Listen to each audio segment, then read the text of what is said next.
Bonjour à tous et bienvenue dans cette nouvelle conférence sur la santé sexuelle pour tous. J'ai le plaisir d'accueillir le professeur Willy Rosenbaum, bonjour. Bonjour. Alors je le rappelle, vous êtes à l'hôpital Saint-Louis, vous êtes infectiologue et vous faites partie des médecins qui ont œuvré très largement pendant des années dans la lutte contre le sida. Vous continuez encore, vous êtes président d'ailleurs d'un Corévi en Ile-de-France et vous allez nous parler aujourd'hui de la diversité culturelle et notamment ce qu'elle apporte en santé sexuelle dans la lutte contre le VIH. Alors qu'est-ce qu'on va voir aujourd'hui concrètement ? On va voir tous les éléments qui inspirent la lutte contre le VIH issus des concepts développés autour de la promotion de la santé sexuelle, mais aussi sans doute l'interrelation qui a eu importante entre les éléments qui ont été développés au cours de cette lutte contre le VIH et qui ont affermi, ou je dirais alimenté, les outils qui sont aujourd'hui à nos dispositions pour promouvoir la santé sexuelle. Alors on va notamment parler des femmes. Effectivement, c'est une grosse préoccupation aujourd'hui. Quelles sont-elles ? Le problème des femmes, c'est que d'abord, quand on parle de santé sexuelle, il y a une part qui est liée à la reproduction. Bien sûr. Un rôle déterminant, si je peux dire, même si il faut deux personnes malgré tout, encore aujourd'hui, pour se lancer dans cette aventure.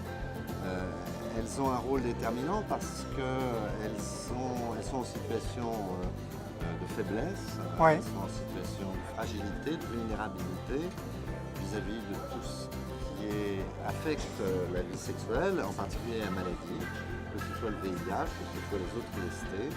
Elles sont dans une situation de vulnérabilité pour des raisons structurelles, pour des raisons économiques, pour des raisons d'inégalité.